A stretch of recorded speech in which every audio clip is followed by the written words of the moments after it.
10 things you didn't know about Muhammad inside the Quran.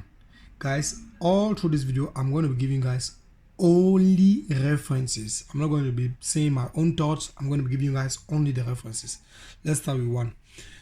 First of all, many Muslims do not believe entirely that we have to take all the hadith seriously, but I will make sure to take few hadiths and also Quranic verses. Number one, you didn't know, and many people always did not know about Muhammad, is that Muhammad was actually a white man, found in Sahih al-Bukhari. We see it here, volume 1, book 3, number 63, that Muhammad was a white man. The reference is on the screen. You can see it clearly here. Second thing you didn't know about Muhammad is that Muhammad was a slave trader. Muhammad actually sold slaves, unlike Jesus Christ, who never, ever, ever had any slave. He did not even want people to have slaves. And at the end of the day, he made us understand that the slave or the free are equal to God. But Muhammad was actually capturing people from different villages, capturing families, separating people from their family members. Just imagine right now. Now this is my thought I'm saying. Imagine now you are living your family as exactly these things. This is written here, volume 9, book 91, number 368. Muhammad had a black man as a slave, owned a black man as a slave, and at the end of the day, he did what he did. So to have a slave, it means you are actually engaged into buying and selling of human beings. So you are with your family, and then somebody just comes and capture you, and then at the end of the day, you find yourself being sold somewhere, never to see your family, and died like that for the rest of eternity. Next thing many people and never know about Muhammad is that Muhammad had many people killed.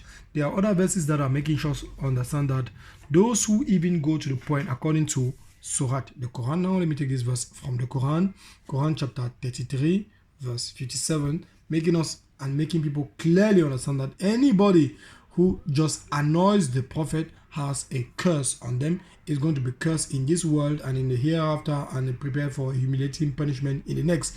Just because you annoyed the Prophet, you are supposed to be cursed. You are cursed. You are cursed also in the hereafter, and then there is has for them a humiliating punishment prepared in the afterworld, meaning hellfire.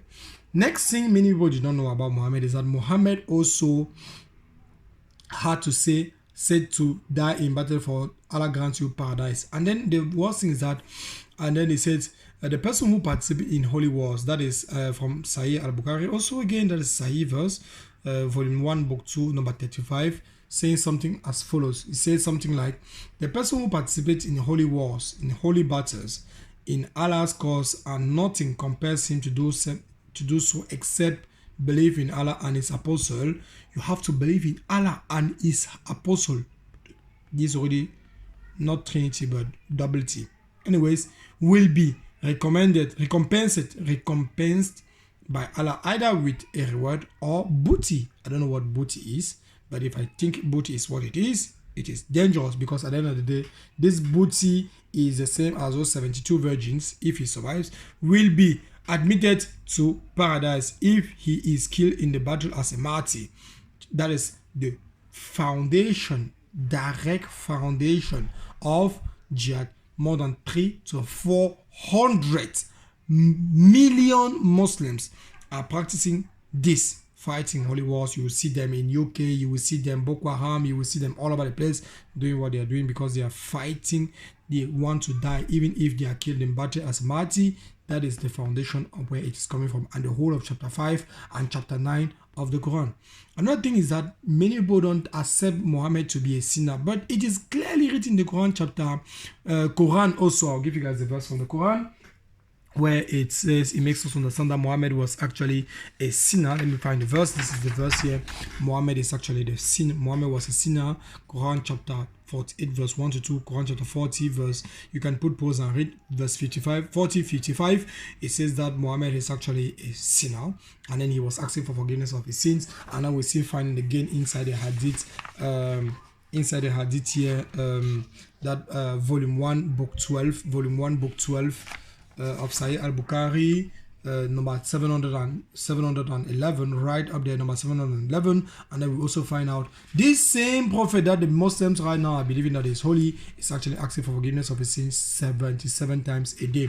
And then we have all the remaining things, like here Muhammad said there will be more women in hell than in heaven, because of their lack of intelligence. And then we find out that there are some women that are more intelligent physically, like there are doctors, there are women that are professors, there are women that are even presidents. And then this is a false prophecy, because women are not supposed to be more intelligent according to the God of Islam, volume number 1, book 6, number 301 of Sahih al-Bukhari. And then we have Finally, Muhammad had some people drink camel urine as medicine. So, and then if you even notice,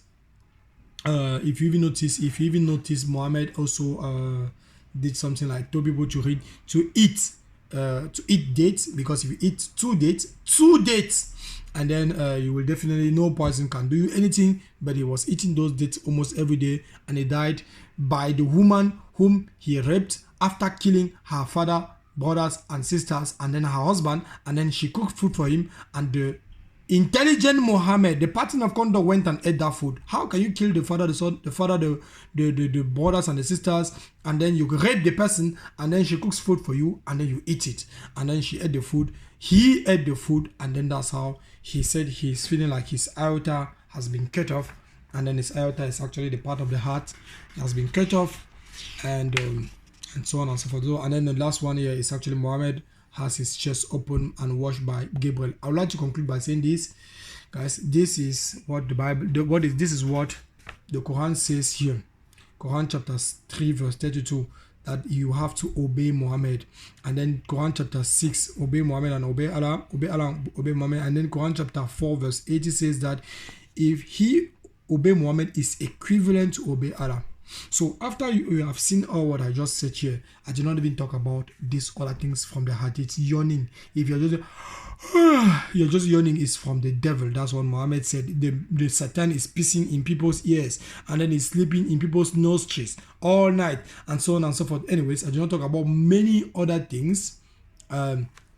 These are things that are very, very important. If you obey Muhammad, it's equivalent to obey. He who obeys the apostle obeys Allah. So if you obey the apostle, you actually obey Allah, and then you find out that you're obeying some of his sins, and then you're obeying some of his sins, and then at the end of the day, you'll find yourself going to hellfire. Jesus Christ died on the cross for you to have eternal life. You are the person to make the decision today. All what I just showed you are only references.